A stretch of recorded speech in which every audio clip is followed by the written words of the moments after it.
Okay, so I've got a couple of people in Zoom, and I've got several of you here in the room. And thank you for coming out on another cold night. At least it didn't rain today, but I think that's supposed to come back again tomorrow. So we'll see. But the weather has definitely been feeling like the end of the semester, as far as I'm concerned. Um, I hope you guys are doing well with all the studying and stuff. We're going to do this study session. My guess is this one might even be a little shorter than the one we did on Monday because I actually did most of the problems I was going to do already on Monday. But whenever I'm done with the review, I'm just going to be staying here for the evening for a while. So if you did have anything you wanted to talk one-on-one about, you can certainly do that. I'll also for those of you in Zoom, I will go over to my Zoom office hour after this session. So I'll be in my physical office, but I'll also be in Zoom in my office hours. The one thing I haven't been able to do yet is actually grade the homework that you turned in last night. I've done everything else that I had to get done with today. So my plan for the evening is to grade those papers whenever I'm free as the evening goes on. I should be able to get them done. In the meantime, if you really want to look at the feedback from homework number 11, I did post the solutions to it. Um, Actually, one thing I should mention is you guys know that I sort of just kind of randomly spot check different problems from the assignment. You could probably have noticed that. Just keep in mind, like you could get a 20 out of 20 on a homework, but then if I didn't grade everything, there could be something that didn't really get looked at. So even if you really nailed the homework, it's still not a bad idea to kind of just check it with the solutions. You know, maybe some of the problems I didn't look at, there'd be something you could pick up some ideas from and learn from. So I'd recommend that if you are looking for something else to do. Of course, there's two sample midterms. I hope by now everybody's at least looked at one of them, or if not, try to do it. Yeah, don't wait till the last minute, because if you do one of those sample exams and then you realize, oh my goodness, I need to study a whole bunch of stuff. But if you don't have any time left, then that's going to be a problem. So make sure that you try to look at least one of the sample exams would be my advice. And then depending on how that goes, maybe even looking at both of them would be good.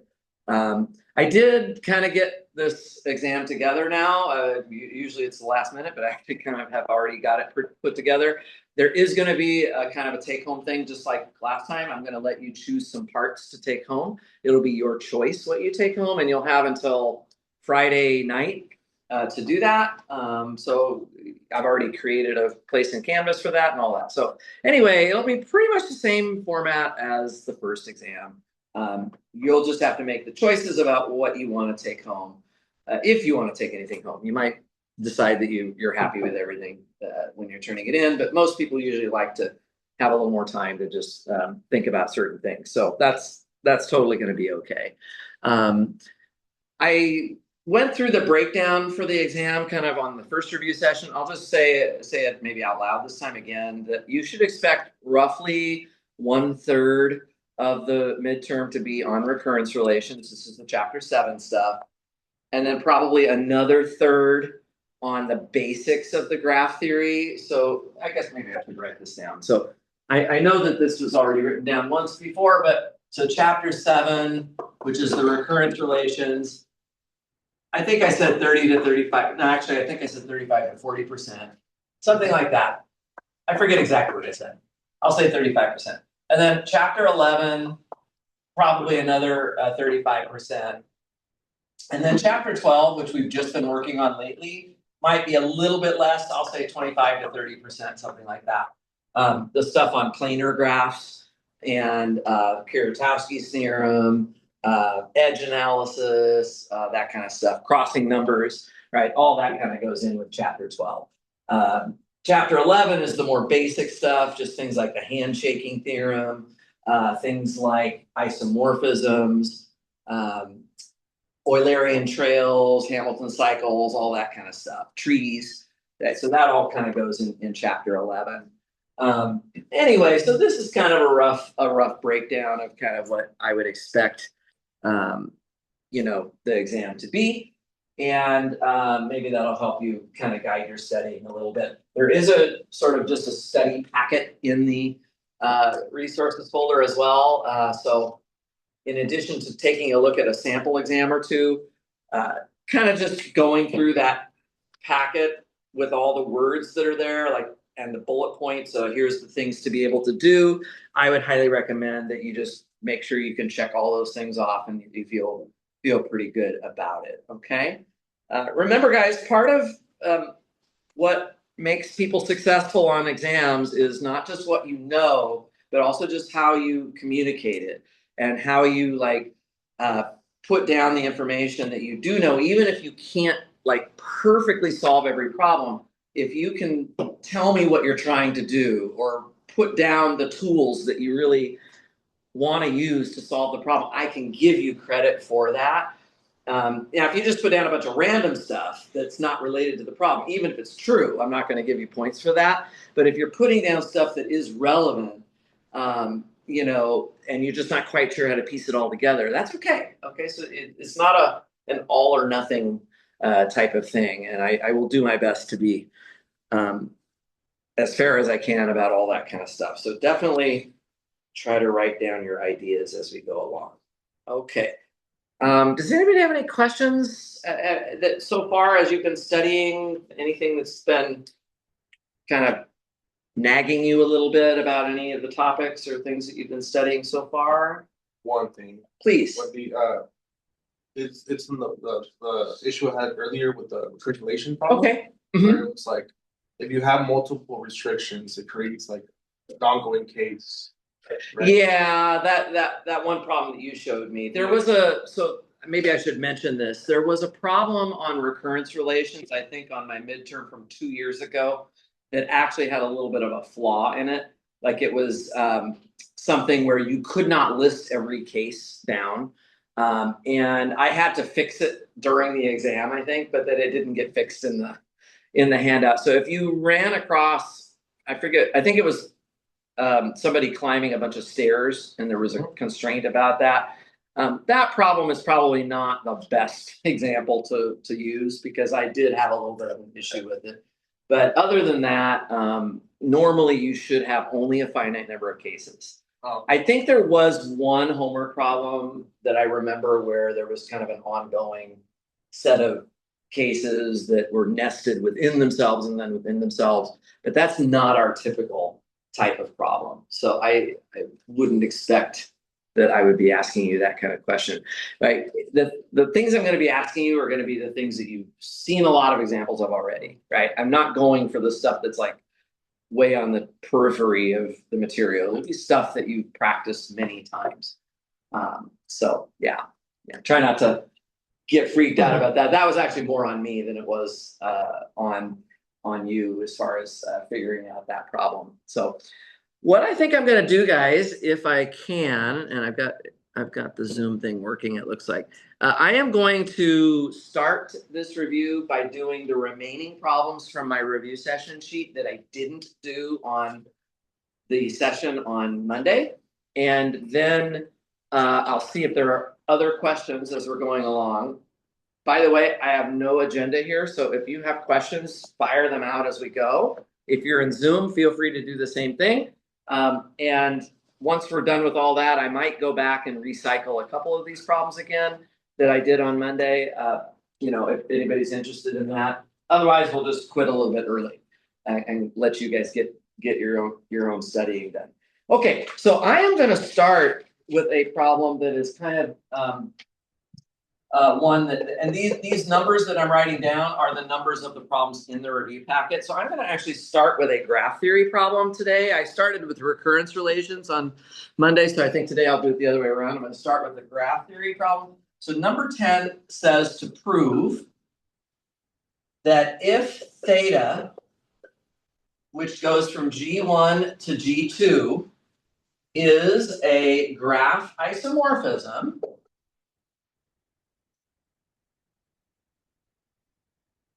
and G1 is connected, then G2 is connected. So these kind of problems, what you're really doing is you're proving that connectedness is a structural property. It would need to be preserved by isomorphisms. So if I had one graph that was connected and another one that was not connected, that could be used as a justification that two graphs are not isomorphic. This is a problem. I did one like this in the review session on Monday. I think on Monday I did a Hamilton cycle example. If G1 has a Hamilton cycle and you have this isomorphism, then G2 would have a Hamilton cycle, right? So, and then on the quiz, I gave you one where I said, well, if there was a 5 cycle in one graph and it was isomorphic to another graph, there'd be a 5 cycle there. So if I'm sitting in your position and I'm seeing Dr. Annan do a quiz problem on this, and then both review sessions, he's got an example like this. This is probably something that has come up enough that you shouldn't just blow it off. Like, there's a good chance I might want to ask something like this. But let's just practice with this particular. Of course, they all look different depending on what the property is. So connectedness is our property here. And I might even start this off with like a part A. Give me the definition of a connected graph. Okay, so the definition, does anybody want to help me with that? Either in Zoom or in person, does anybody remember the definition of a connected graph? There's an edge between every vertices where you could you could walk. There's a walk between every vertices.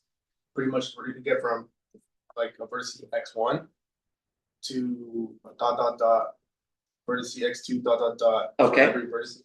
So just in case people in Zoom can't hear, because I don't know how good my phone microphone is, what we're saying here, guys, is that if you basically a connected graph is one such that for any two vertices in the graph, there exists a walk. Actually, it should be any two distinct vertices. There exists a walk, not necessarily unique, but there exists a walk from one vertex to another. Does anybody remember what it was when there was a unique walk between any two vertices? What scenario was that? That's a tree, right? So a tree that was one of our characterizations of trees. So trees were basically graphs that had no cycles, they had n-1 edges, and they had unique walks between vertices. This is not saying anything about uniqueness, but I just thought of another problem to do. If theta from G1 to G2 is a graph isomorphism and G1 is a tree, then G2 should be a tree, right? So take any property that you've learned, a tree, connectedness, Hamilton cycles, bipartite, whatever word it is, and put it into this proof, and that's another practice problem. And I think on the sample test, you'll see one or two of those as well. So hopefully by the time we actually get to tomorrow afternoon, everybody will have kind of looked at 3 or 4 of these, kind of have the idea how they work. Okay, so let's see if we can do the proof here.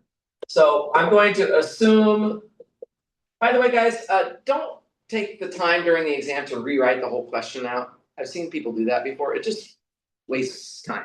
Just take the question as it's already stated on the paper and go with it. I know on the homework, people do that. Sometimes it makes sense, but on the exam, you don't want to do that. Just go straight into the proof. Let's assume G1 is connected. Now, it's actually not G1 that we are working with here. It is the graph G2 that we're trying to prove is connected.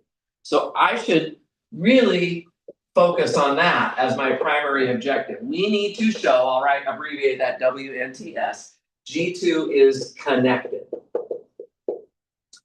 Okay, so again, we've got the definition that we just reviewed. For G2 to be connected, we ought to take what? 2 arbitrary points in G2. So let X and Y in G2 be distinct. I said points, I mean vertices. Distinct vertices. If I wanted to, I could refer to those as elements of the vertex set. If you wrote V2 or E2, I would know what you meant by that. So you don't need to really clarify that too much. But the key thing here, guys, is to start with vertices in G2. Even though the assumption is that G1 is connected, we should start with vertices that are in G2. Okay. Any suggestions on what I might want to do? I need to produce a walk from X to Y. So how could I try to do that? You just take the free image. X and Y, and there was a walk between them. Okay, so we can take these two vertices in G2 and pull them back under theta inverse. Like the pre-image is what we would call that, because it's an isomorphism, so there's a bijection. So we have theta inverse of X and theta inverse of Y in G1 are distinct vertices in V1. By the way, they have to be distinct. These can't be the same, right? Because theta is a bijection. So if X and Y were distinct to begin with, then their pre-images are distinct, right? Different elements go to different elements when you're talking about a bijection. Okay? So, right, so we started with two distinct points in G2, and then we replaced them with two distinct vertices in G1. And as Hamza is saying, we already know that G1 is connected. So I can find a walk between these two vertices. So let's write that down. Since G1 is connected,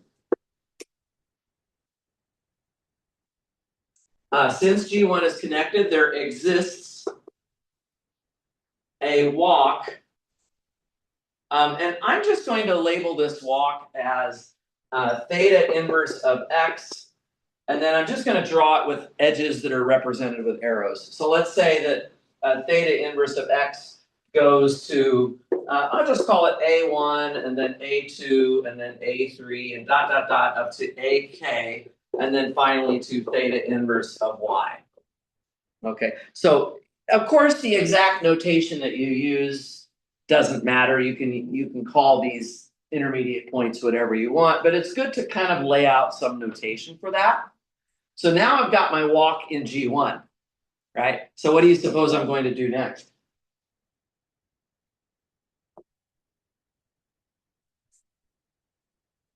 I'm trying to produce a walk in G2 that goes from X to Y. I already have a walk in G1 that goes from the pre-image of X to the pre-image of Y. What do I need to do with this whole walk in order to produce the walk that I want to produce? Anybody want to throw out an idea here? There exists like theta of each of those, basically. Exactly, right. We can kind of just hit this whole thing with theta. And the point is that theta will preserve edges. So if there's an edge here, then there will be also an edge between theta of this and theta of that. And theta of that, and theta of that, and theta of that, and so on. Okay, so exactly. So let's just say since theta preserves edges, we obtain a walk from theta of theta inverse of X going to theta of A1, going to theta of A2, and dot, dot, dot, dot, dot, up to theta of AK, going to theta of theta inverse of Y, right? So we are preserving those edges as we apply theta to our walk from the original graph. And by the way, what is theta of theta inverse of X? Just X, right? This is X, and theta of theta inverse of Y is just Y. And so look what we have. Look what we have. We now have a walk going from X to Y. It really doesn't matter what these vertices in the middle are. We don't need to get our hands wrapped up in that very much. We just know that they exist somehow in this graph. So we have a walk. We have a walk from X to Y. And X and Y were arbitrary vertices in the graph G2. We found a walk between them. That means that G2 is connected. Okay, so connectedness is a graph isomorphism. Oh, it's amazing. I used that exact notation in my solution to this problem. By the way, these solutions are posted as well in Canvas, the solutions to the review session. Yeah. I wouldn't think to use inverse. I would have just done directly. We have two distinct vertices in the G1. Right? Yeah, that would get you in trouble, right? So the point is you're trying to prove that G2 is connected. So you absolutely have to start with vertices in G2. If you started with two vertices in G1, yes, you could say that there was a walk between them, but the logic of it is that you have to take two distinct vertices in G2 and produce a walk between them. And in order to do that, you have to pull back to the graph of G1 by using the theta inverse. It actually is pretty much required to do that. You can't really just start in G1. You might think, oh, well, let's just start with a walk in G1 and apply theta to it. That would give you a walk in G2, but it wouldn't be like an arbitrary walk.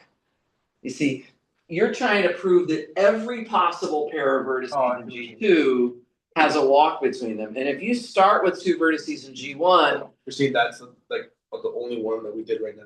right, you have to make this, you have to basically make this part completely arbitrary to begin with. And if you start with the graph G1, then you take vertices in G1 and apply theta to them, that's fine, but you're not then starting with arbitrary vertices in G2. Is everybody with me on this? So it's a little tricky because your assumption is that G1 has some property.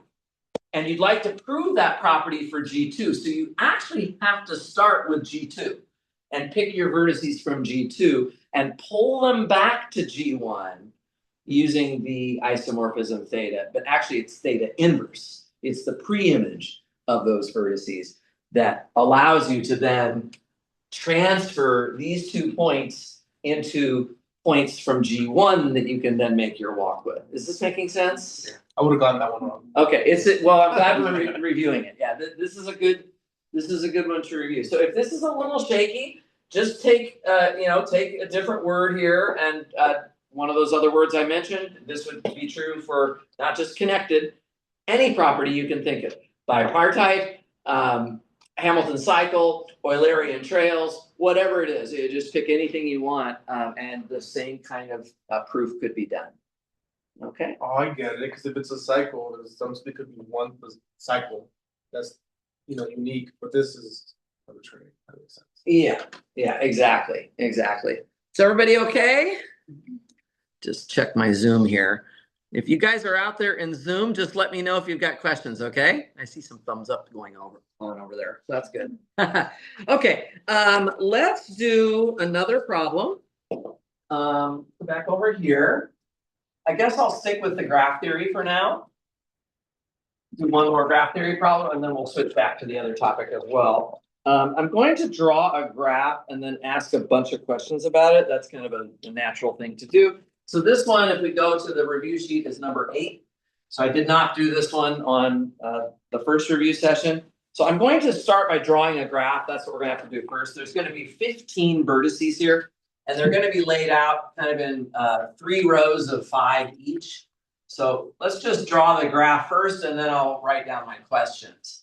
So there'll be a bunch of questions here. So here is my graph, 3 rows and 5 vertices. And I'm going to start by basically connecting every row and column of this thing. So we'll go ahead and fill this completely in. So like a little grid here. So that's the first part of it, but there's actually some more edges than just those. So I'm going to draw a little bit more. We're going to also draw this edge diagonally, and I'm going to draw this edge diagonally here. And then I'm going to make a big edge here, and then I'm going to make a big edge here. And that is my graph. Okay, actually, let's label the vertices too. So I'm just going to go A, B, C, D, E, and then on the second row we'll have F, G, H, I, and J, and then on the bottom row K, L, M, N, and O. So we'll make this graph, and I'll give you guys time to catch up with me here. And I'm going to ask a whole bunch of questions. By the way, I mentioned this on the first review session. In case anybody missed it, it would be a good idea to show up with a few colors of pencils. Some of you probably have some already, but If you don't, I see, Lindsay, you've got a bunch of them there. It's a good idea because if you have a graph like this and you want to start like making Eulerian trails or Hamilton cycles or whatever, you want to kind of keep track of the edges that you're drawing. And so just a little tip that I would recommend that you do that.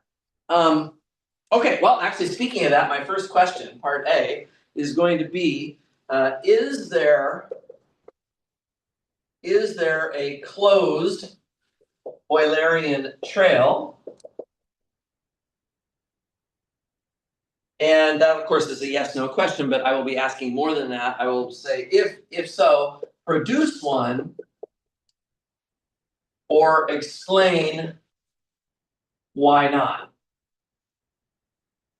So it's yes or no, and then the follow-up is, well, if there is one, you should try to produce one. Otherwise, you should tell me why there wouldn't be one. Can anybody remember the result that dictates whether we would have a closed Eulerian trail?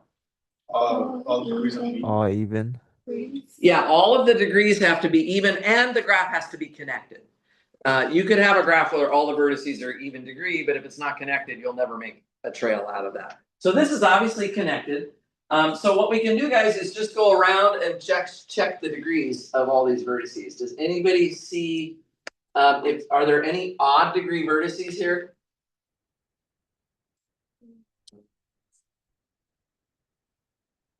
I actually don't think so, but I'm going a little fast. So I think they're all even degrees. This is just how many edges are coming in to each vertex. By the way, this result also works for multigraphs as well as for general graphs. In this case, we don't have any loops and we don't have any multiple edges, but if the graph had those, it's the same theorem. It's the same theorem.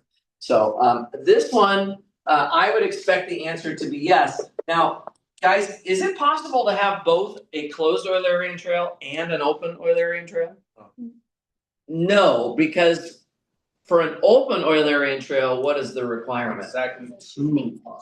Exactly. For an open Eulerian trail, there has to be exactly 2 vertices of odd degree, whereas for a closed Eulerian trail, there has to be exactly no vertices of odd degree. So you can't have both of those at the same time. So, but this one, I think, appears to be a yes. So the way to do the Eulerian trails, guys, is to just start anywhere you want in the graph. It actually, you can't really mess this up. You can just pick any starting point that you want. I'm going to just start with A, and if you don't mind, I will do this one because I want to like sort of make it hard on myself so you can see like what could potentially happen. I'm going to start at A and just start following edges. So let's say I start at A and I decide to go to B. Okay, now what I would do with my colored pencil, if I'm doing this on the exam, is I would come in here with my blue marker or pencil or whatever, and I would shade that one in. Okay, and then I'm now standing at B, and I have to go to another edge. Let's say I decide to go up to D right away, so I'm going to go along this edge here, like so. Okay. And now I'm standing at D, and see, the thing is, you can't make a mistake. Like you, because the degrees are all even, once you enter a vertex, you have to be able to leave that vertex, and there is no wrong direction to go. The only thing you can't do is go back along the same edge again. That's why shading it in blue will help you, because you know you've already used that edge, so you don't go back and do that again. Let's say from D, I decide to go to C. Okay, there's nothing wrong with that whatsoever. So I'll go to C, and then from C, let's say that I decide to go to H. Okay, and again, I'm kind of just blindly going. From H, I'm going to go over to G. And I'll accept answers like this. You can just, I know technically edges are supposed to be denoted with like, you know, the set AB and then the set BD. This is technically how we write edges down, but when you're spelling out a walk of edges or a trail of edges in this case, it's totally okay to just label these arrows the way I'm doing here, okay? Once I get to G, let's say that I decide to go to F. All right, so I go to F, and now again, I'm blindly going to walk somewhere. Let's say I choose to walk to A. Okay, so I did this on purpose like that because I wanted to show you what can potentially be a little hiccup that you have to deal with. You get back to A and you're like, wait a minute, I can't use the edge again that I've already used, so I'm kind of stuck at A. If that happens, and you obviously you still have other edges that you never use, what you then need to do is insert a subcycle within this. This is already a closed cycle here that you've created. You now need to create a subcycle off of what you've already done. And so let's just say you decide, well, I'm gonna just go back to it. You have to go back to a vertex where there's still a black edge to use. Maybe I go back to vertex C and I say, all right, I'm gonna go from C over to J. So this is fine. The way you can do this, guys, is you can just kind of come down here and just start inserting another cycle inside the one that you already have. Let me just pull this up here a little closer for the people in Zoom. So I'm inserting a subcycle starting from C to J right here. And now I just keep going like I was before. So maybe from J, I go down to O. Okay. And then from O, obviously, I have to go to N.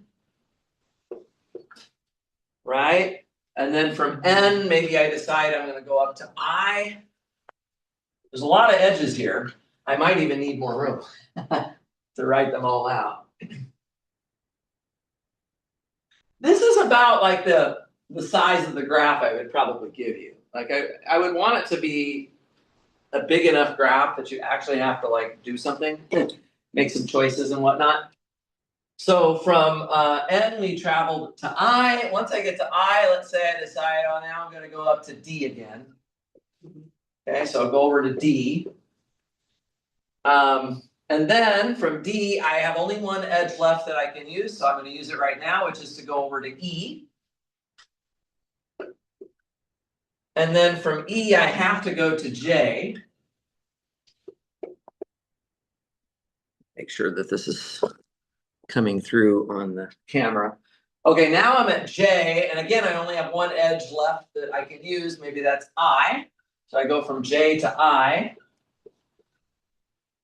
All right. Once I'm at I also only have one place I can go, which is the edge going over to H. So we go from I to H. Once I get to H, I only have one place I can go, which is M. Right? So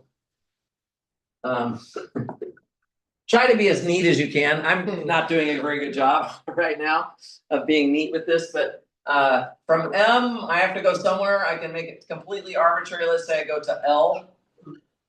So from M, I'm going to go to L. I'm going to start making this into a cycle, just so I don't run out of room here. From L, I'm going to go, I'll go back to G. So I'll go from L to G. And then from G, let's say I decide to go up to B. And then from B, let's say that I decide to go to C. Oh, so that means I'm now going back to C. I have to draw a very long edge here. I'm going back to C. And I get back to C and I have the same problem again. I have got myself to a vertex where I have no more edges I can use, but I also have not used all the edges yet. You guys with me? So what this means is I have to go find a vertex where I still have edges that I can use. There's a few down here in the bottom part of the graph, right? So I have to find some vertex that I still can use. Maybe I look at F. Where's F?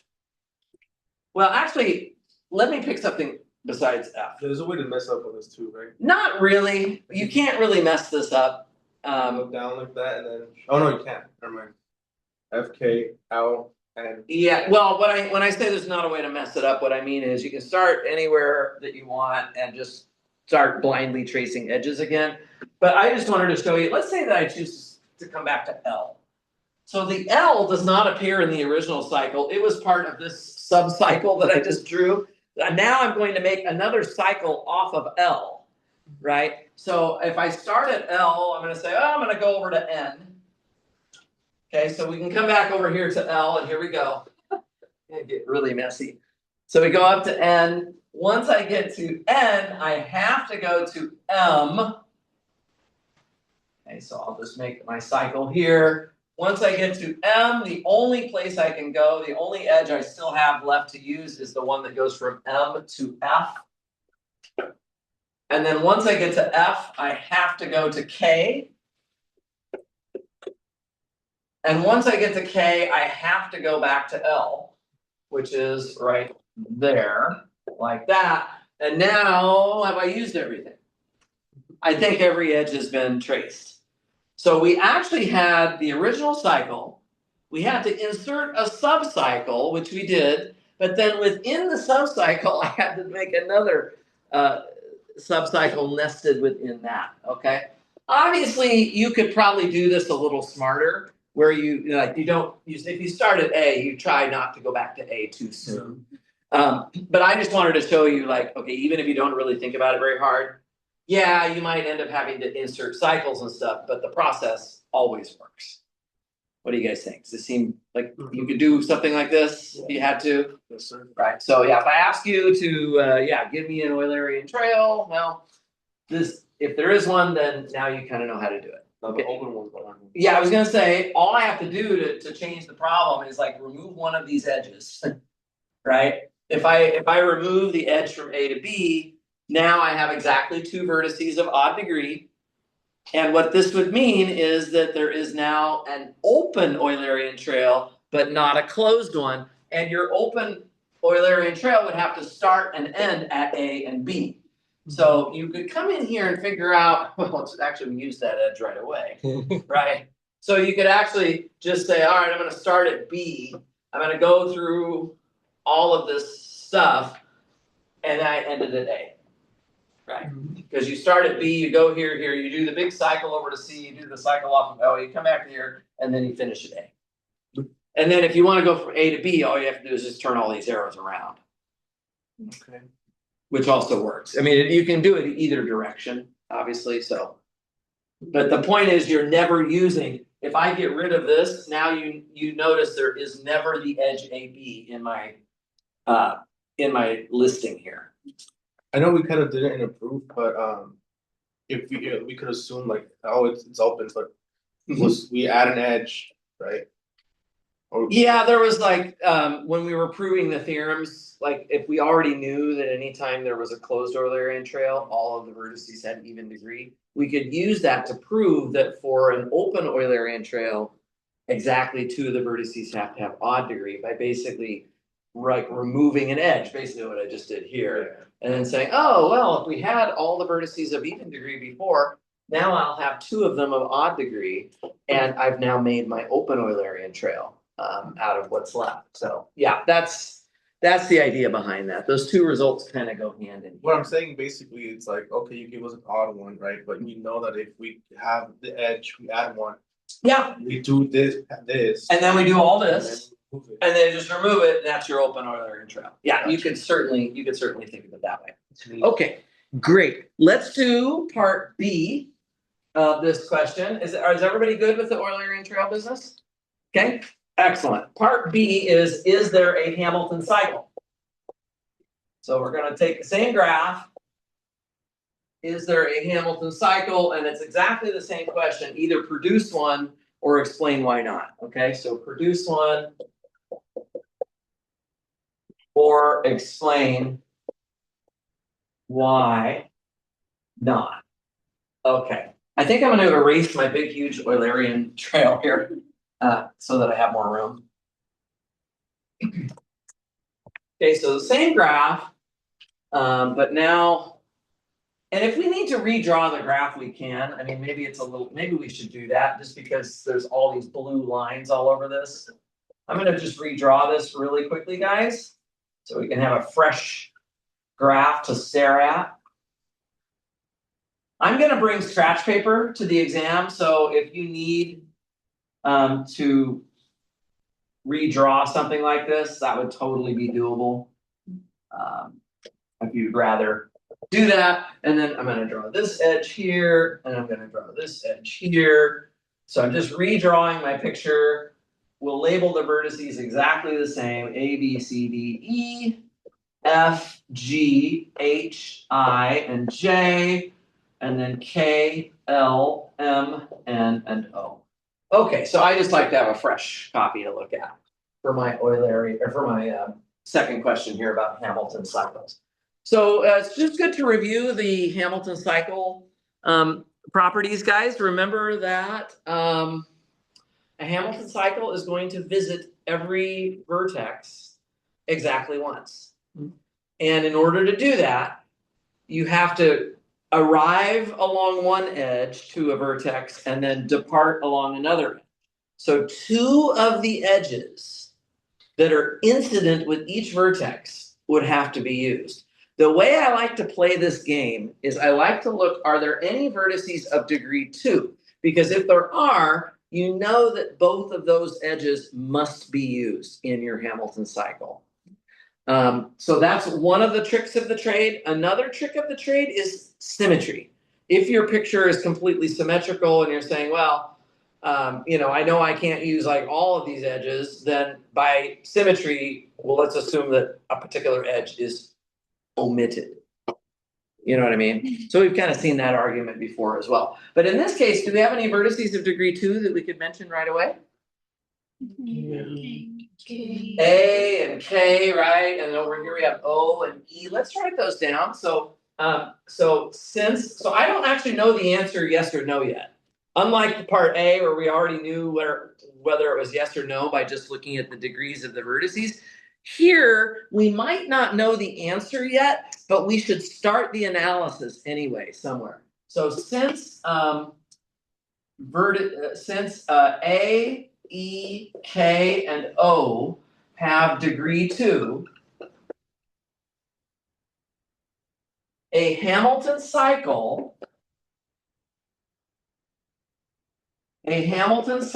must use, so they would be the edges AB and AF, and then FK and KL, right? And I'll keep going. On the other side, I have DE, and then I have EJ, and then I have JO,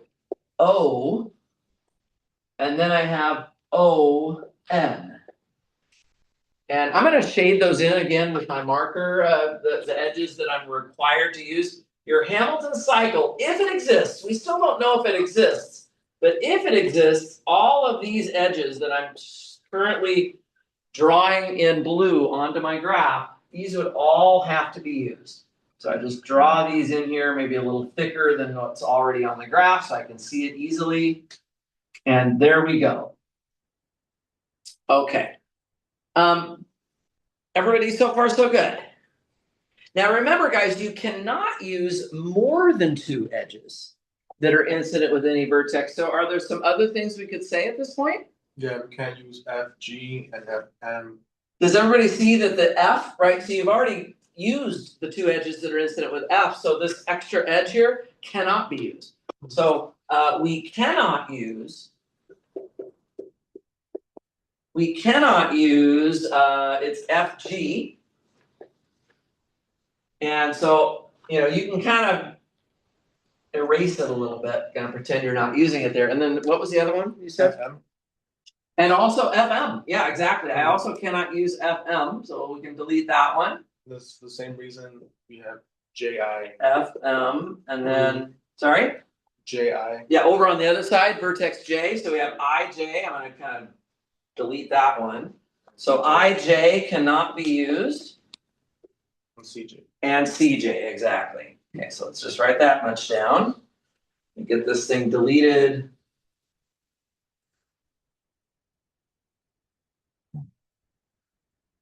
Do any of you guys still use whiteout? For work. I just thought of it. It might not be the worst idea either, although you got to be a little careful about using whiteout on your test because, I was gonna say if you wanted to delete the edge, you could do that, but then like if you make a mistake or something, or if there's a part C, you don't want to like get the graph wrong. So maybe it's not such a good idea. But anyway, I am using it right now to kind of delete these edges for myself a little bit. Okay, well, let's take a look here. do we have anything else that we can force to be true immediately? Yeah, we can't use BD. And, oh no, my bad, we have cases now. Right? Yeah, I don't see any more vertices of degree two. I don't yet have so by the way, one of the other issues that arises is if there's a premature forced subcycle. At this moment, I don't exactly have a subcycle yet. So there's nothing as a contradiction so far. Maybe we are on our way to producing the Hamilton cycle. We're either doing that or we're ultimately going to get a contradiction out of this. So this is where the idea of using symmetry might be useful. Like I could see that if I used both of the curvy edges, Yeah. I would have a premature cycle, right? So one of them at least cannot be used. And we don't know which one because there's nothing that forces us to exclude a particular one. But because of the symmetry of this picture, I can just make a choice. So I can just say by symmetry, well, let's just say it this way. If both, I'll turn my camera here so that everybody can see this. If both BD and LN are used, we get a premature subcycle. By premature subcycle, what I just mean is it's a cycle that does not hit all of the vertices, and so it's not a Hamilton cycle. Now, this really is not a forced premature cycle in this case, because we're not forced to use both of those edges yet. So I don't have a contradiction yet. But I can say, sort of by symmetry, let's assume that at least one of them isn't used. We don't know for sure that they're both not used, but let's just assume that BD is not used. So you would essentially be deleting that, right? Like that. Now, does that get us anywhere?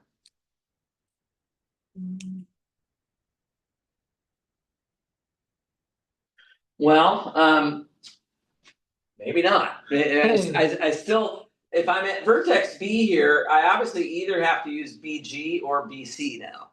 And we might have to actually think of this in terms of some cases. So that is a possibility because I don't see another option. We don't know for sure that we will use LN either, right? That's actually also not even clear. So maybe we do a case one where we say BG is used. By the way, you might remember when I explained this stuff in class, I actually wrote out columns. And I had one column that said edges must be used, and the other column was edges cannot be used. You can do that too. Like all of this could have been set up that way. I'm writing it out kind of in paragraph form. But if you'd rather make a table of these conditions, you certainly can do that. So case one might be that BG is used. I'm going to put case two below it, which would be the case when BC is used. So it's got to be one or the other, but not both. Let's assume first that BG is used. So if I use BG, then I'm not going to use BC. So then BC is not used.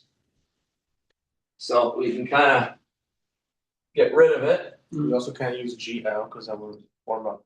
Yeah, so now we cannot use GL, or we would have a rectangle here that's a premature cycle, right? So is not used. Also, GL is not used. Okay. And also up here at vertex C, if I'm not using BC, then I have to use CD and CH. So this one and this one, yeah? So I would have to do that. I think I'm gonna need more room.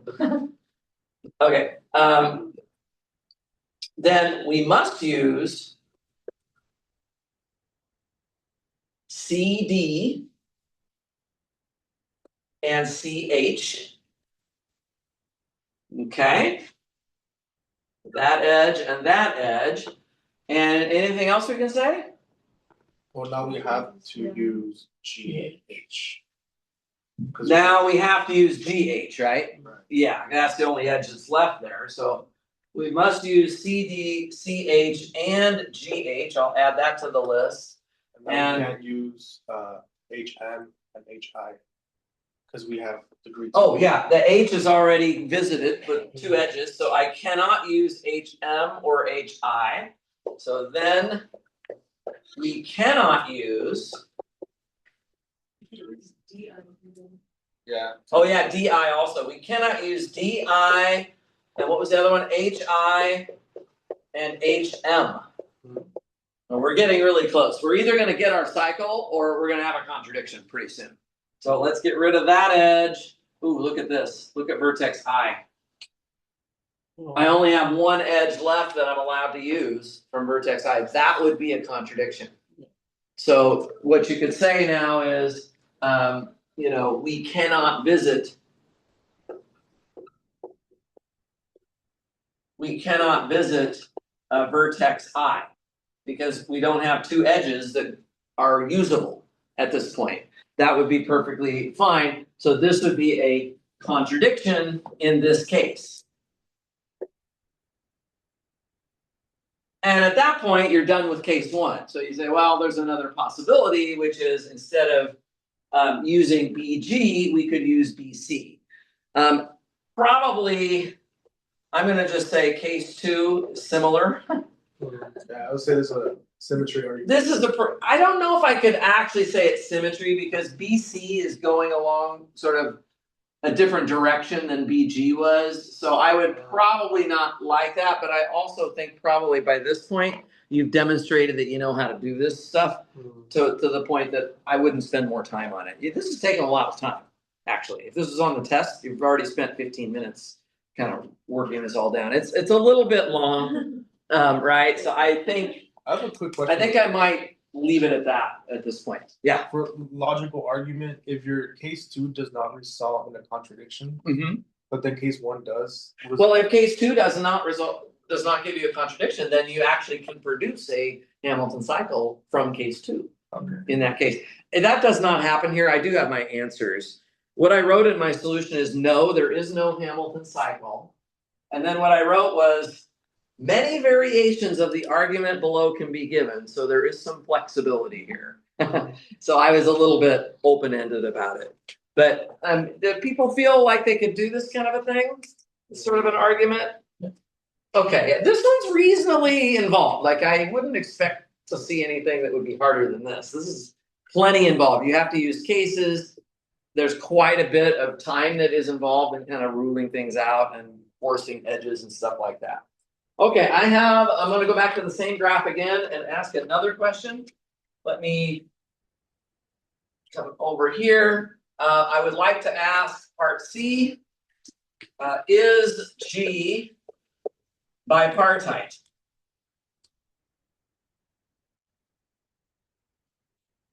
And don't answer, if you think you know the answer, just hold it to yourself for just a second. I want to give everybody a chance to think about this, and then we'll take some ideas from everybody. Is it okay if we just use this graph, or do you want me to redraw it? It's fine. I bet you'll be able to figure it out just from this.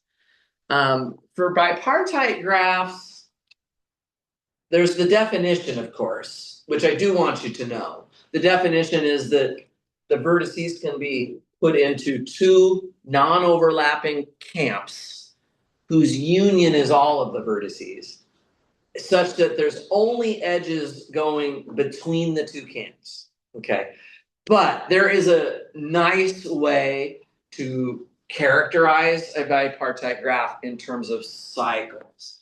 Does anybody remember what that? Let's see, do you remember what that was?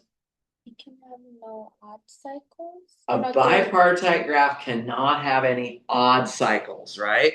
So, and that's actually a if and only if statement. And honestly, that's easier to deal with than the whole two camps business, I think. So what do you think here? Are there any odd cycles here? There's actually quite a bit of them. Even just like BCD at the top. That's a cycle of length 3. So the answer here is no. So we get this one's a fast one, right? This is no, and all you have to say is there are odd length cycles. So a bipartite graph should not have odd length cycles. It should only have even length cycles. I would recommend that when you say something like that, that you actually give me one. So B to C to D back to B. I wouldn't take off if you didn't, but then again, if something was wrong with what you said, having the more work shown, the better. Like if I can see, oh, they actually wrote down the cycle, so it's clear that they know what they're doing there. So I would probably do that. Okay. That's true. So far so good. Yeah, question. For any graph, if you start with with like just putting circles and squares on adjacent vertices and Yes, start running that argument, is that that is necessary and sufficient as well. okay? So if you just, let's say you forgot about the cycle thing or whatever, and you just start doing your camps, yes, you can just start with a circle. Anything that's next to a circle would have to be, I usually use the diamonds or whatever, and then next to the diamonds, you'd have to have circles, right? And what'll happen is, like here, you're gonna have a circle here, and then this has to be a diamond, but then this is also a diamond, and you've got two diamonds connected. And so it doesn't work. So, but for a bipartite graph, you would successfully be able to go through your whole graph like that. If I wanted to present that argument on a test, is it enough to show the picture, or do I have to write it out? And how would I write it out? What I would probably do is I would probably say consider the vertices B, C, and D. They must all be in different camps because they are all adjacent, which requires 3 camps, and we are not allowed 3 camps in a bipartite graph. You maybe write that out. I think if you just show me this picture like this and then you just sort of stop, I'm not going to be happy with that because I don't see, well, what was the problem? And of course, I won't be able to know like what order, where did you even start? Did you actually start at A or did you start over here? Like it would be a little fuzzy as far as being rigorous to just do that. So I think a little explanation would be good. This is the easiest way to just mention that there are odd cycles in this graph. And you only need one. You don't have to find a bunch of them. You just need one odd cycle and you're good to go. If there's no odd cycles in the graph, then the graph is bipartite. And in that case, showing the circles and the diamonds where it does work out would be a good idea because you can say, okay, from the definition, we need to have 2 camps. Consider the first vertex camp to be all the circle vertices and the second vertex camp to be all the diamonds instead of having to write them all out. So I think actually doing the circles and diamonds is more helpful when there is a bipartition than in this kind of a situation where it doesn't work. If it doesn't work, I would just stick with cycles. So if it is bipartite, you want us to show the bipartite. I'm just saying it'd be probably more convincing and easier to show because if you tell me, oh, this graph doesn't have any odd cycles, then I'm gonna have to look at the graph and say, well, do I really believe that? Okay, I can see, I can spend 30 minutes looking at it, but maybe I missed something, right? Have you guys ever had that experience? Like you're looking at a graph and you're like, oh, gee, I wonder if all the cycles are even. You start kind of looking at it and you're kind of convinced that there's no odd cycles, but it's like, how do you actually if you were to write that out, it would be kind of hard to know how to do it. So in that case, I think it'd be better to do the bipartition. Okay. Yeah, these are good questions. Like, how do you justify the answers? Because that is obviously part of what you need to be able to do. Okay, I have another question. I'm going to redraw the graph again, though. So this one is going to be, I'm going to redraw the graph one more time. I might be misremembering, but like when we're doing like the circles and stuff, is that the same thing as like coloring?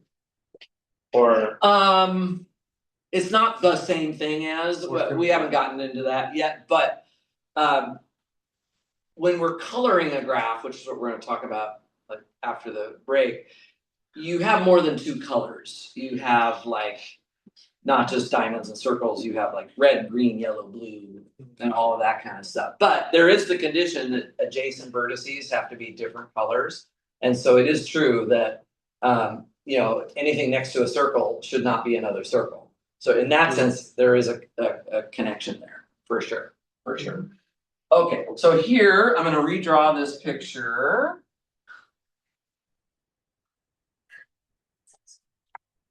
Everybody good so far? Yes, sir. Okay, great. All right, I'll draw this edge, I'll draw this edge. And then I'm gonna redraw this one, I'm gonna redraw this one. I'm gonna label my vertices again. And then I'm gonna ask you another question about this graph. Actually, before I ask you another question about this graph, I'm actually gonna change the graph slightly. So for this part, I'm going to add one more edge to the graph for part, what is this, so part D? So for part D, I'm going to add one more edge to this graph, which is the edge HE. I'm going to add the edge from H to E and have a slightly different graph.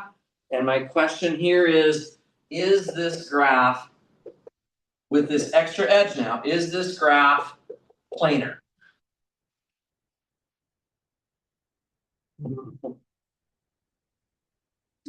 By the way, if so we do have several crossings here. And so it's maybe the question is, would you be able to somehow redraw this without any crossings? We do have a 3 cycle, so that's. Well, so yeah, we can add all the edges up, we can add the vertices, there's 15 vertices, we know that. We can add up how many edges we have by doing maybe the handshaking theorem. If we add up the degrees of all these vertices, let's just do that. Okay, it's gonna be 15 numbers that I'm gonna add together here. You guys have to help me out. 2, I'm just gonna go in alphabetical order. So we're gonna check the degrees of these vertices so we can count how many edges there are. I actually think this is easier than trying to actually count them. If you try to actually count them, you run a risk of missing one or double counting something. The more foolproof way to count the number of edges when the graph is this complicated, I would do the handshaking theorem. So adding up the degrees of the vertices, here I have 2 plus 4 plus 4, that's 10, plus 4, 14, plus 3, which is 17.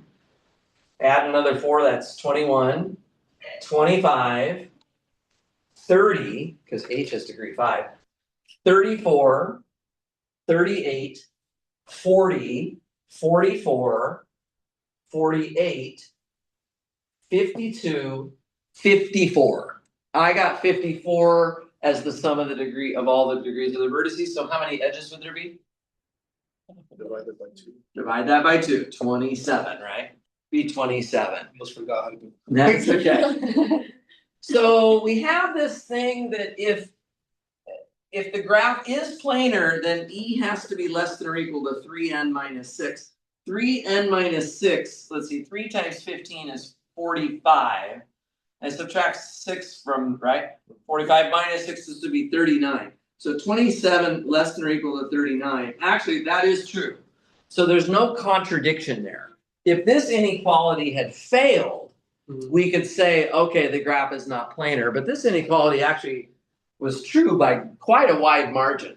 It's by quite a wide margin. But the fact that this inequality is true does not mean that the graph is planar. If the inequality is a one-way theorem, unfortunately. So if this inequality fails, then the graph is not planar. But if the inequality is true, then it's kind of up in the air still. It's kind of up in the air. Okay. So we are going to have to think about this a little bit more. The edge analysis isn't working out too well.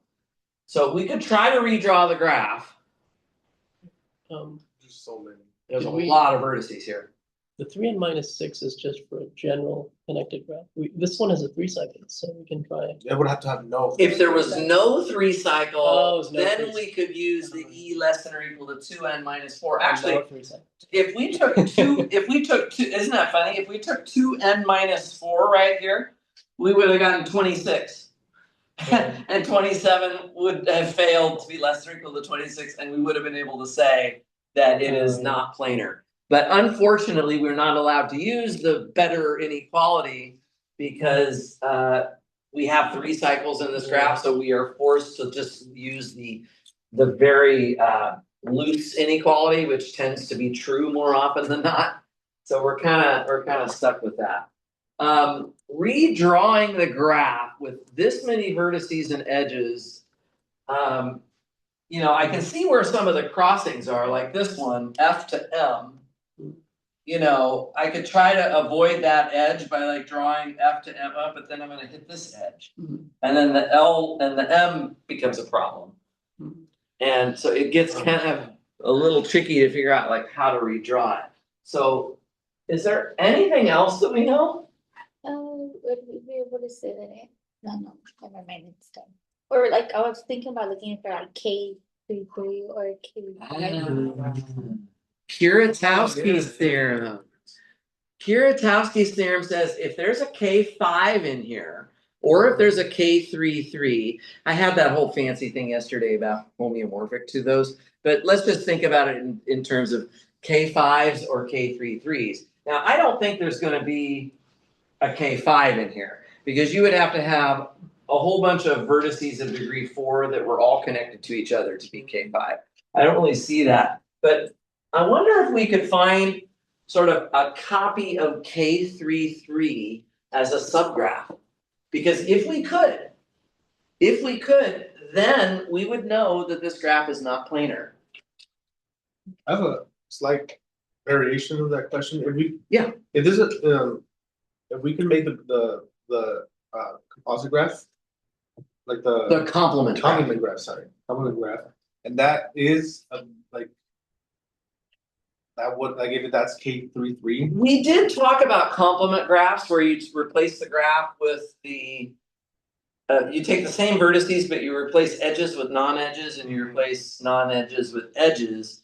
That was a nice way of like disproving isomorphisms. I don't know if you remember, we did a group work problem where there were 2 graphs, and I said, are they isomorphic? And what we did is we redrew their complement graphs, and the complement graphs were clearly not isomorphic.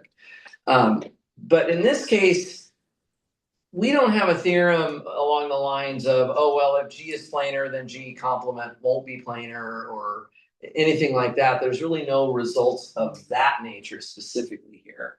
So I'm a little leery of that. One thing that's a little bit of a hint here is that before I started part D, I had you add this edge.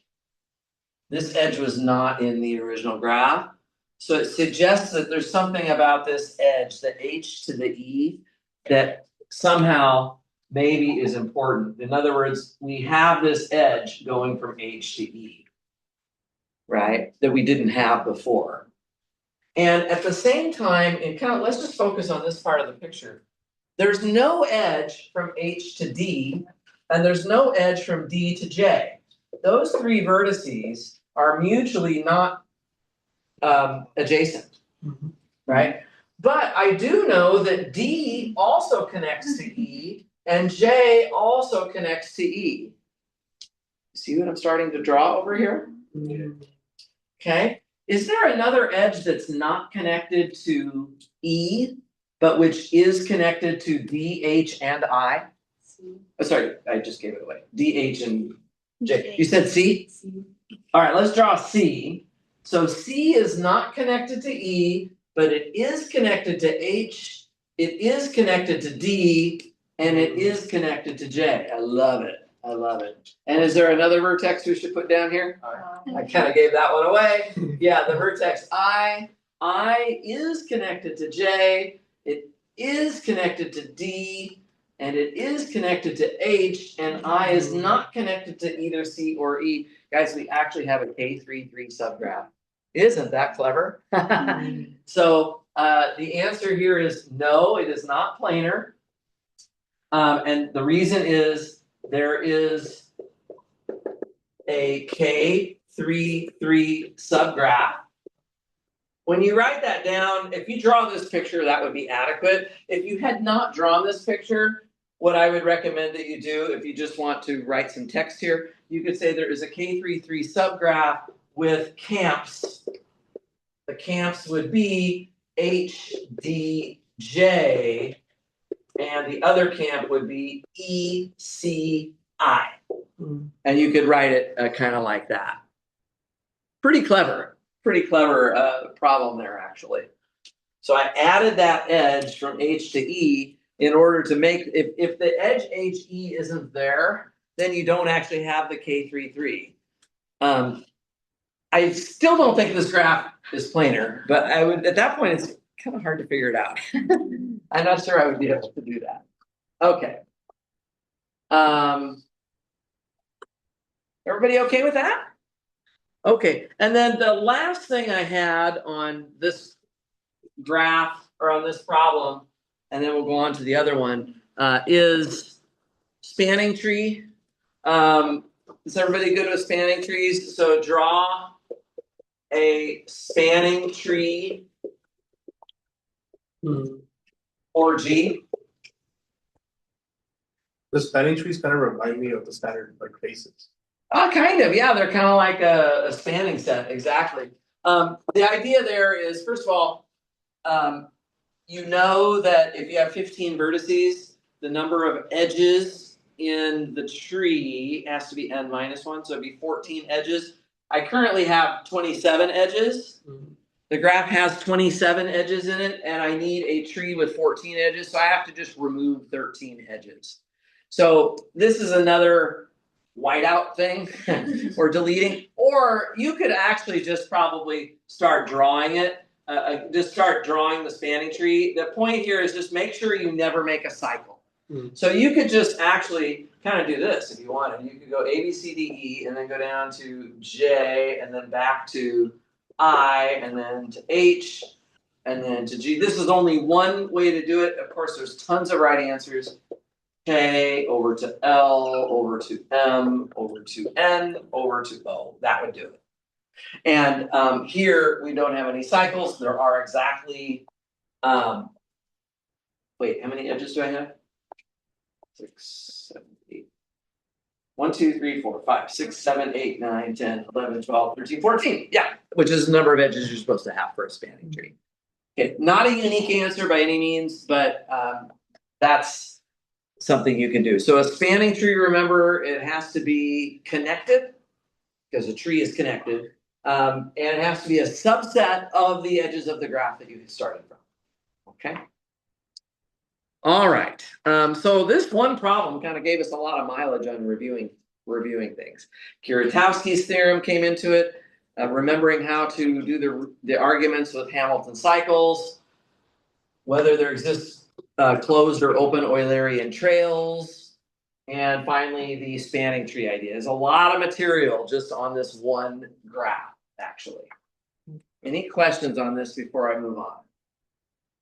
We have to remember the definition of a forest. That was in the homework. A forest is really just a bunch of connected components that are all made up of trees. So you still have no cycles. Be unlikely. Like I'm not. Like I don't like people to not be able to do a problem just because they don't remember like some sort of like tangential definition. And it's sort of all or nothing. Like if I ask you a question about a forest and you don't remember what a forest is, you basically can't do anything. I don't like questions like that because I really want to see can people logically reason through stuff. So if I ask you about a forest on the test, you come up and ask me what it is if you don't know what it is. I believe you do provide the definitions if like we don't know them. For some things, I don't know. You come up and ask me, can you tell me what a Hamilton cycle is? I might not be quite so generous. No, I meant like if the problem requires it. Oh yeah, I might actually give you the definition. Yeah, especially if it's something that we haven't spent much time on. Yeah, it's not my goal to trip people up by like finding topics that we barely touched on. I'm gonna stick to the mainstream stuff. If I wanna make a question that involves something that's maybe different than what we covered, I'll probably like give you the information you need in the question. Yeah, that's pretty reasonable. Okay, there's only one more problem on this sheet, guys, that I have not covered before, and I'm gonna do it right now. It is number 5, and this is a totally different subject. Show that 5 divides f of 5n. This is the Fibonacci numbers, the 5n Fibonacci number for all positive integers n. So I'll write n is an element of z plus. So for all positive integers, we would like to prove that. Before we actually prove it, what I would probably do here, just to get my juices flowing, is I would probably try to write down the first few Fibonacci numbers and just see if I kind of believe it. It's just so much easier to prove something when you kind of believe it. I mean, you can't kind of, you sense that this should work, right? So like, we need to remember that f0 is 0 and f1 is 1. So please do remember this. This is really important. So the subscript matches the initial value for the first 2 Fibonacci numbers. And then we know how the Fibonacci numbers work. Guys, you should know like some stuff about Fibonacci numbers. Okay, I haven't been talking a lot about these recently, but you know, there's the recurrence relation. Yeah. Right, that you need to know.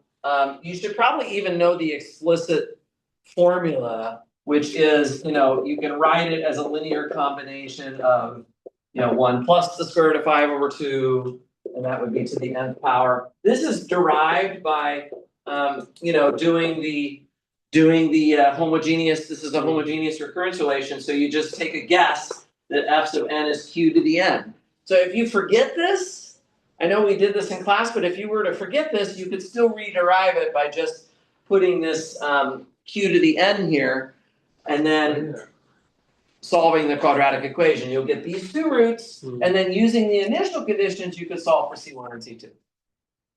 Okay, so if necessary, hopefully you could reproduce the formula for the Fibonacci numbers.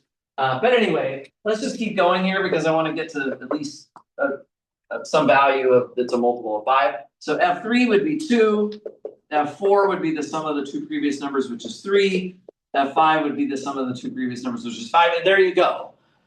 When n is equal to 1, this is true. Actually, by spelling out these first few examples, you're sort of proving a base case. And Fibonacci problems are often based around induction when you're doing these proofs, because you are, after all, working with objects that are defined in terms of earlier terms of those same objects. So you could even say, well, I'm going to make a base case, which would be n equals 1, and you could just say, yeah, f of 5 equals 5, and 5 does divide 5, and just put a little check there.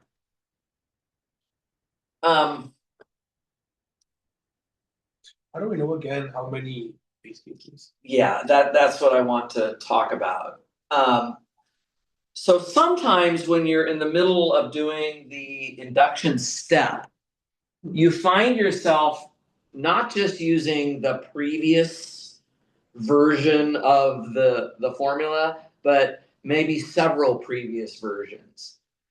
And if you use, let's say, the 3 previous versions, so to prove the formula for Fn, if you use the assumption that it's already true for Fn minus 1, Fn minus 2, and Fn minus 3, then you would need 3 base cases to then push the domino effect of that induction along.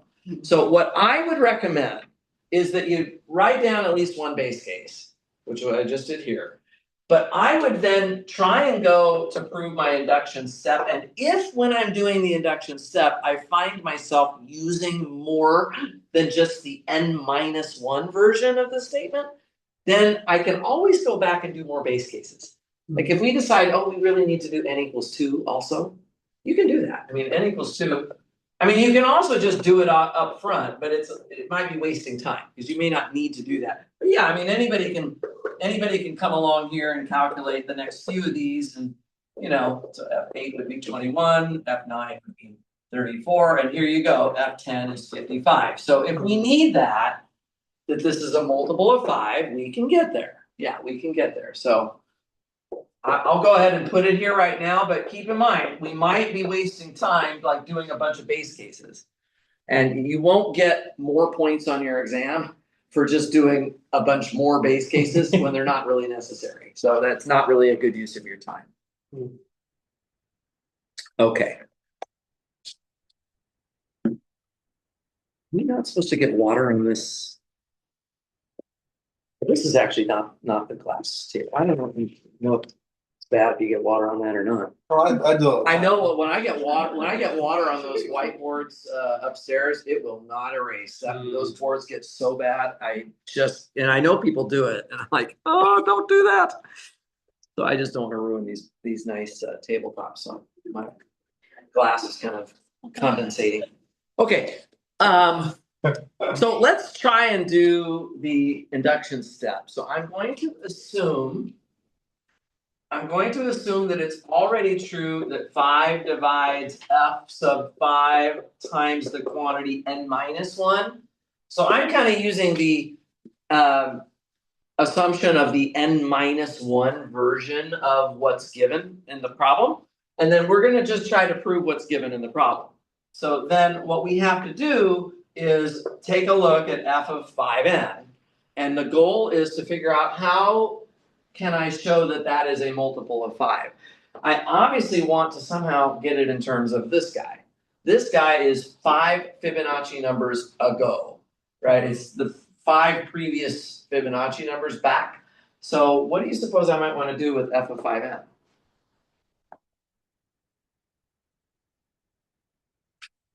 I don't know any relation directly between these two. So I can't just directly get it, but is there something I can do to kind of move in that direction? We know that it's going to be equal to the previous 2, right? The sum of the previous 2. Yeah, exactly. So I mean, this is the only thing I know, kind of off the top of my head, is that f of 5n is equal to f 5n minus 1 plus f 5n minus 2. But neither one of these is this. Yeah. Now, what we can say, well, okay, I mean, actually, we don't know anything. These could also be divisible by 5 for all we know. Because we're not saying anything about the Fibonacci numbers whose subscripts are not multiples of 5. So it's really unclear anything about these two numbers. So I don't really want to just sit on this very long. So what could I do? Go another step back.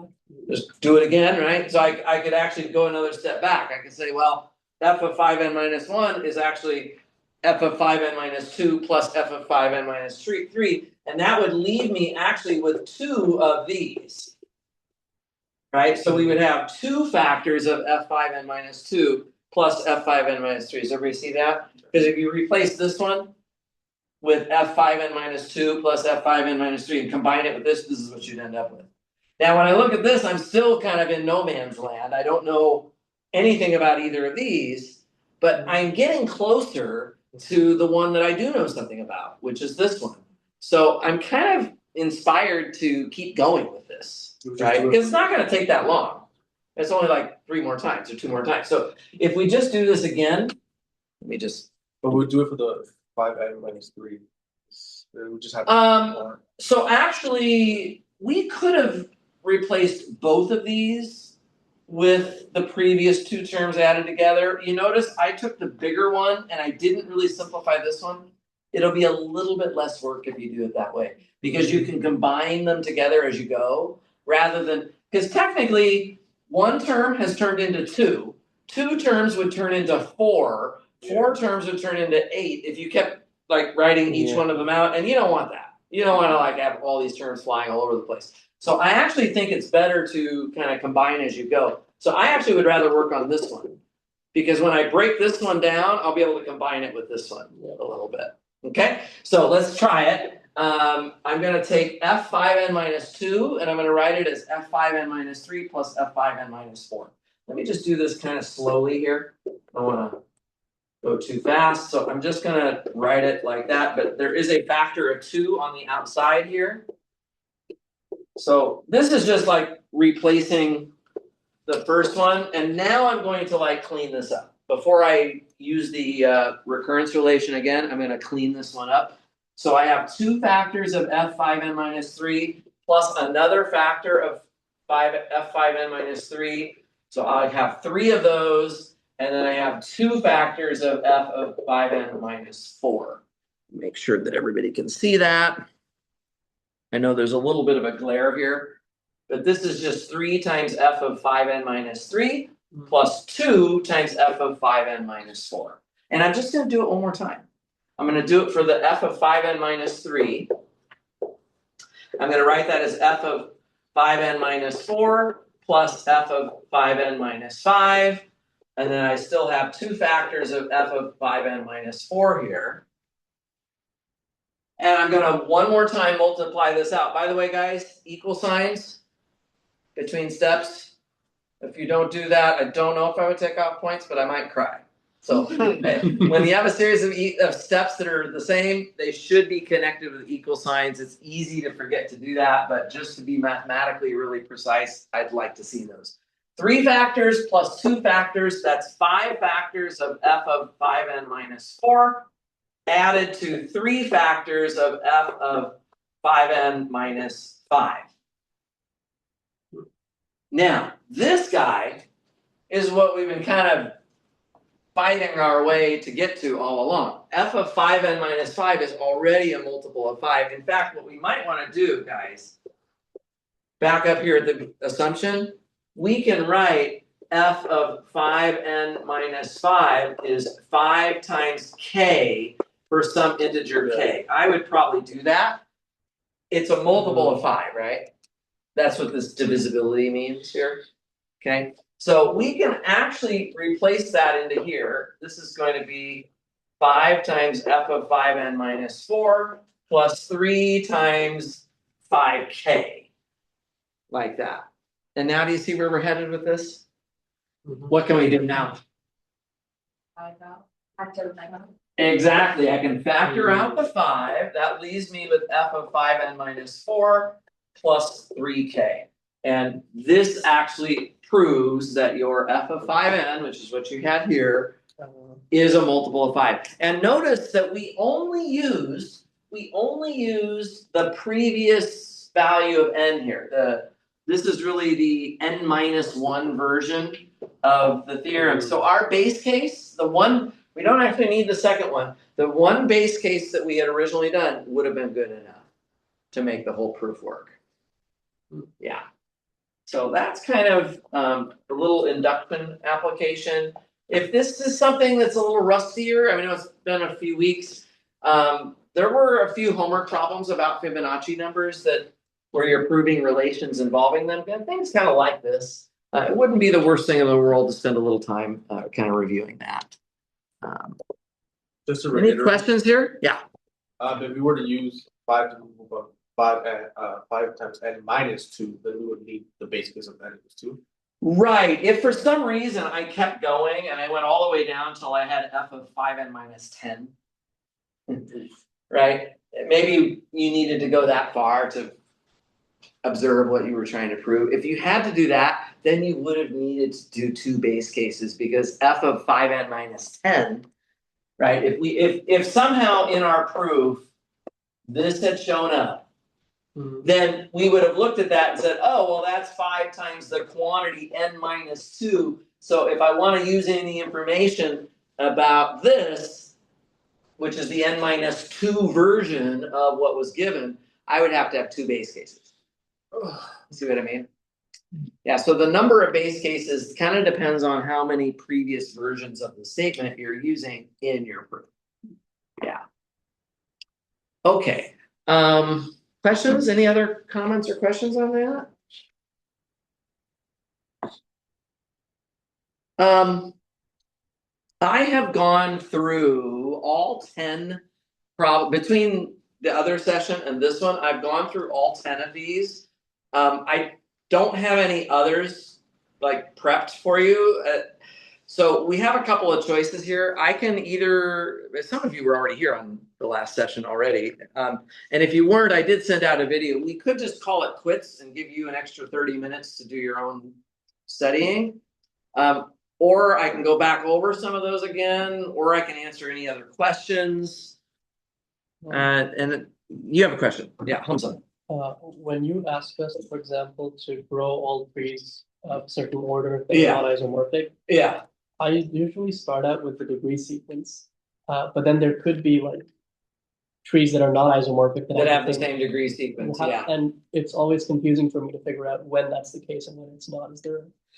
It will almost always not be good enough to just use the degree sequence. Oh, You should not use that as a crutch, really to draw all of those trees. The one on the homework was to draw all isomorphism types of trees of order 7, and that was already pretty big. yeah. So there were 11 of them. Most people got it right, but I mean, I'm sure that people had to like fumble around with it a little bit to get it. But there was no like big, like it was a good question to help people kind of just get familiar with trees and kind of remember what isomorphisms are about. But I don't see that being a good test question because it's sort of like if I try to say, well, let's see if they can do trees of order 8. Everybody's just gonna spend like you're gonna probably draw like I forget how many there are. There's like 20 something. Yeah, it's like and the thing is you're not really demonstrating your knowledge of anything to me. Right, that's right. Right. So guys, when you're studying for this, put yourself in my shoes. Like I'm not here to just like create a bunch of like random work that's just all brute force. Like I want to see you like knowing the theorems, using the theorems, being kind of efficient in how you're applying the material. Do you know your definitions? That kind of thing. I think that's really more important than just a lot of brute force problems. So I wouldn't worry too much about that. If anything, I might ask you to draw the trees of order 6, which would be much easier. Yeah. If you've already done the trees of order 7, then the trees of order 6 would be a lot easier to do. It'd be, I think there's only like 5 or 6 of them or something. It's a small number. Is there a way to count how many there exist for each n? There is actually, of course, an interesting problem about that. It does not have a closed form formula. Oh, okay. Actually, so I wish I could say, oh yeah, the number of trees of order n is, and then there'd be some nice number for that, but there really isn't. I remember stars and bars for the generating function. Yeah, there's that for sure. Let's see. It's 1 over 1 minus x. The generating function. So I mentioned this briefly. We did some generating functions on the first review session. I didn't do any tonight, but the key thing is that if you take the summation of n plus k minus 1, choose k minus 1. This is for a fixed value of k. You can put the stars and bars binomial coefficients as the coefficients of a generating function, and the closed form formula for this was 1 over 1 minus x to the k. That's the one. This is worth knowing. It's pretty easy when k is equal to 1, because you just get 1 plus x squared plus x cubed and so on, and all of these coefficients are just 1 in that case. But for larger values of k, you just prove it by taking derivatives. So you can take derivatives over and over again of 1 over 1 minus x, and you'll start getting larger powers of 1 minus x on the bottom, and you'll generate these coefficients for larger values of k. Yeah, so that's certainly something to be familiar with as well. Okay, sorry, question about this. Yeah. So if I have like k, like example, k equals 5 for the bottom part. K equals 5. Transfer that to the one on top. So if you put 5 there, then up here you're just going to put n plus 4, choose 4. So the k minus 1 would just go like that.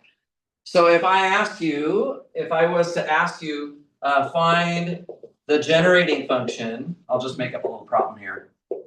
Find the generating function for the sequence. There's always a sequence associated with it. So for the sequence 1, and then the next one would be 5, and then the next one would be well, actually, I would probably do it this way. I would probably say The word problem. no, I would probably just give it to you already kind of in the form I want it. So I might say, instead of writing 1, I might write 4 choose 4, 5 choose 4, 6 choose 4, 7 choose 4, and so on.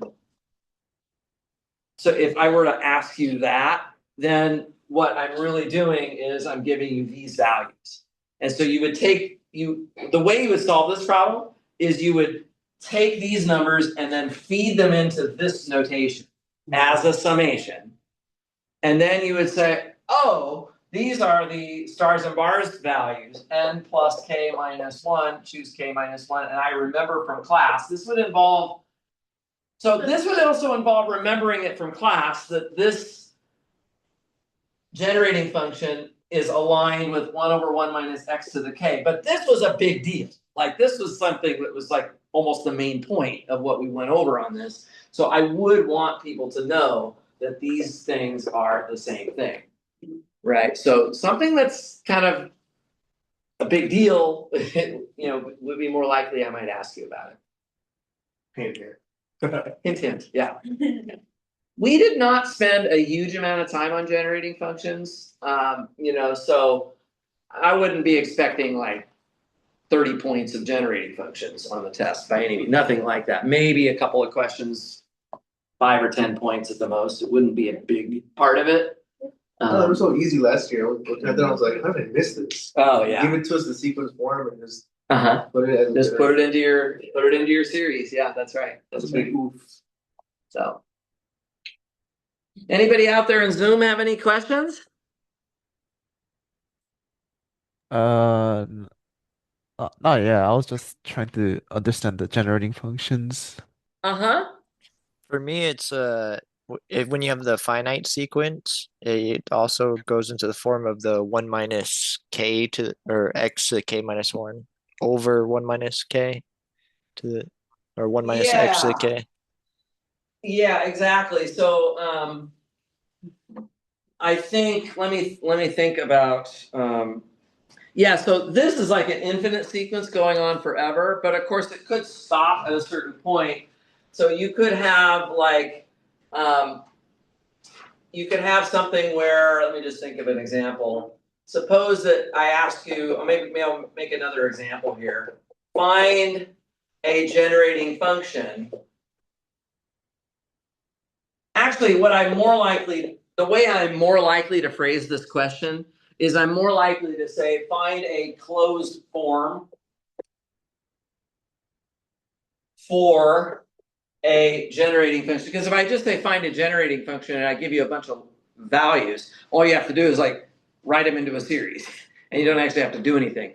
But I might ask you to find a closed form for a generating function for, and then I could give you a bunch of numbers. Maybe I give you 8 choose 0, 8 choose 1, 8 choose 2, 8 choose 3. And then what Kyle is asking about in Zoom is, well, what if this doesn't go on forever? Actually, this does not go on forever because eventually you hit 8 choose 8. And if you kept going, the remaining values would all be 0. So it technically ends like that. The first thing that you might do on something like this is to just write it as a summation. So my g of x here, my g of x would just be the summation of 8 choose, let's call it k, where k goes from 0 to 8 of x to the k times x to the k, right? So this is the, so this would be an answer. And actually, technically, this, because it's a finite series, you could call that closed form. But anytime you have dots going on, that would not be a closed form. So, like, if I wrote the generating function for this one as, oh, it's 4 choose 4 plus 5 choose 4 times x plus 6 choose 4 times x squared plus 7 choose 4 times x cubed, and then I wrote plus ... that's not closed form. I might give you partial credit because I can tell you know what a generating function is. But if I ask you for a closed form, I should not see any dots anywhere. This one would not, because this is a finite series here. The way that this one worked, if you remember, so getting back to Kyle's question here, this actually reminds us of the binomial theorem. And that was actually sort of a motivation for this. If you remember, and if you're not quite sure how that works, you can always go back to your binomial theorem and just kind of write it down for yourself one more time, right? It was something like this, you have a summation of whatever it was, n choose k, a to the n minus k times b to the k. I don't know if these people can see that or not. Graduation question. Yeah, that's right. Where k goes from 0 to n, and then you can just try to start figuring out, okay, well, what's n and what's a and what's b here, right? So you can see that it looks like the b is playing the role of x, because you got b to the k here, you got x to the k. So this looks like it's something like, so the b is playing the role of the x, and then the a is kind of like a 1, because it's just not appearing in the expression. And so it's like a 1 plus an x, and then the n is obviously 8. So then you get an 8 there. So here's your closed form generating function for this sequence of values. This would not be like a very creative problem. This is more or less, I did this in class already, but I mean, it would be a good thing for people to know, because it is like a very motivating example for the subject of generating function. Can we do that one in closed form? Which one? This one? Yeah, This one is the same as this one, right. which is the same as this one if I go back and put my k equals 4 in here. And this is the closed form. Where your So, bottom ones doesn't change, right? right, Okay. exactly. That's just the k, I'm sorry, this should be 5. Yeah, sorry, k minus 1 is 4. So k is actually 5. Yeah, exactly. Okay, makes sense. Yeah, that's better. That's better. Yeah, so this would be the closed form for this one here in this case. The other thing I could ask you to do is I could just give you. Do you remember the problems where I said, oh, suppose that I've got to have give me a generating function for the number of ways to choose n pieces of fruit, and I have to have a multiple of 3 strawberries, and I have to have like either 2 or 5 bananas and all that stuff. So then those are also pretty easy. A multiple of 3 strawberries would just have a factor that looks like that. If I had to have between 2 and 5 bananas, it would be a factor like that, either 2 or 5 bananas, and then maybe I have other fruit here. And this would be your g of x here. And this is actually also, so again, I might say, give me a generating function for the number of ways of selecting n pieces of fruit where I have to have a multiple of 3 strawberries, I have to have 2 or 5 bananas, et cetera, but I might ask for a closed form again. So then you got to look at this and you got to say, oh, there's the dots. He doesn't want that. So you have to remember that this is 1 over 1 minus x cubed times, and then the x squared plus x to the 5th is fine. So that would be the answer if we had just strawberries and bananas. Maybe we just have strawberries and bananas only. And this would be fine. Okay. So that's a closed form version of it. Basically, it's kind of hard to imagine like being able to do generating functions if you don't know the basic 1 over 1 minus x equals. Like you have to know this. Do I have to practice a quotient rule? You might have to take the derivative of this. I mean, that we did do that a couple of times. So be ready to do it. But yeah, guys, make sure you know this one. I really don't want to be crying over Thanksgiving break grading. Let's get that one right. Yeah, low D high minus high D low all over low squared. Is that a hand? Yeah, but also because I don't want to give you ideas for problems, but Oh. well, I guess I'll just go ahead. Well, I just realized that we went. I already wrote the test. It doesn't matter. Oh, okay. Yeah. Something I realized that we never went from problems where we got the generating function, but we never asked afterwards, like, oh, okay, now I want the number of ways where the total number of fruit is this. Well, what it would be is, so let's say I ask you, so how many ways are there to take 10 pieces of fruit if Yeah. I have, this condition on strawberries and this condition on bananas. Then really what I'm asking is, what is the coefficient of x to the 10th in this series? And you can, at this point, look at it and say, well, how can I make these coefficients come out to 10? Well, actually I can't, because I either have to take 2 or 5 bananas, which means I would either have to take 8 or 5 strawberries, but 8 and 5 are not multiples of 3. The answer would be 0. So yes, we could easily do that kind of a question as well. Okay. Yeah.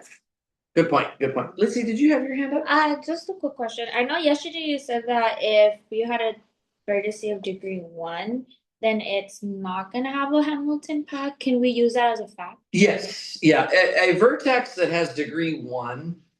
By the way, that was called a pendant vertex, but you don't have to know that. That's another one of those things. If I put it on the test, I'm going to tell you what it is, because we only used it one time on one problem. If you have a vertex of degree 1, you cannot enter and leave that vertex, so there's no Hamilton cycles involved in that. In fact, you can't even do closed Eulerian trails that way. You would be able to maybe do an open one if you started at the end at the pendant vertex and walked away from it and then never came back again. That would work.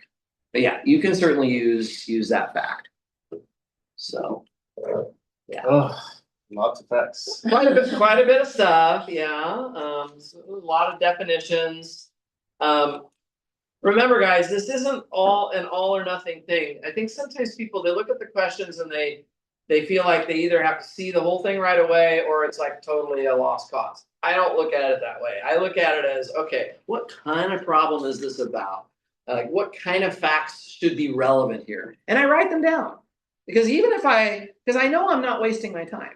Because even if I don't end up solving the problem, I at least wrote down stuff that I feel comfortable has something to do with the problem, and I'm going to get whatever partial points I can, and maybe by writing it down, I'll actually help myself kind of get over that hurdle of what is holding me up, and I'll figure it out. And even if I don't, I haven't lost anything from it. So I guess the moral of it is just try not to. I know it's easy for me to say, although I was a student not that long ago, and I always freaked out too. I took tests, but it's really good to just give yourself a chance to breathe, to think about it, write down what you know, and you're going to be fine. It'll take care of itself. You just have to be willing to be a little uncomfortable without letting that like throw off your whole game. Because you guys are good students. Anybody who makes it to Math 471 has done a few things right with their academics to get to this point. So I'm not like worried that I've got a bunch of people who are lazy and not learning anything. Like, you guys can do this stuff. You just have to, be good to yourself during the exam. Don't freak out too much. Also, speaking of finite series, I don't know if it came up in any of our homework problems, but do we have to be familiar with the finite geometry? You should be. Yeah, you should be. I'll write that one down. It's just Is it? it's just the denominator. Yeah, I think we wrote it down. Oh, okay, yeah. I'm pretty sure. So it's just here. Let me get the camera. It's just that the denominator stays the same. The numerator should be 1, and then minus the amount of stuff you have in there. Because like I was Next to the amount of. So I'll just write this one down. So you stop at a finite value. So normally you write 1 over 1 minus x.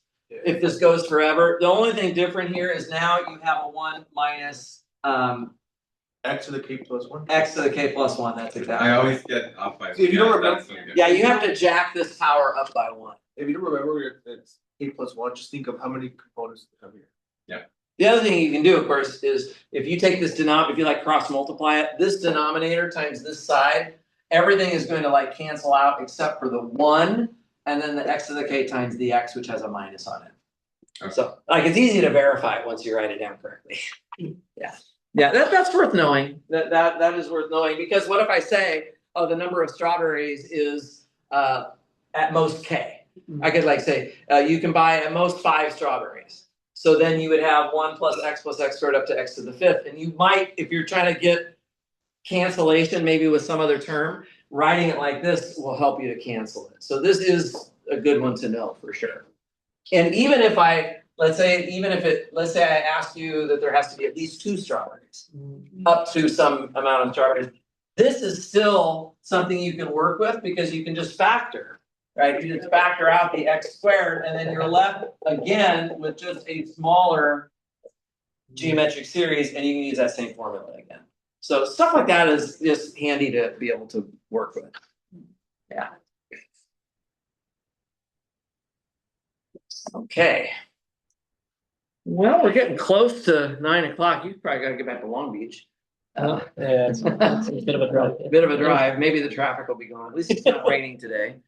Other questions out there in Zoom land?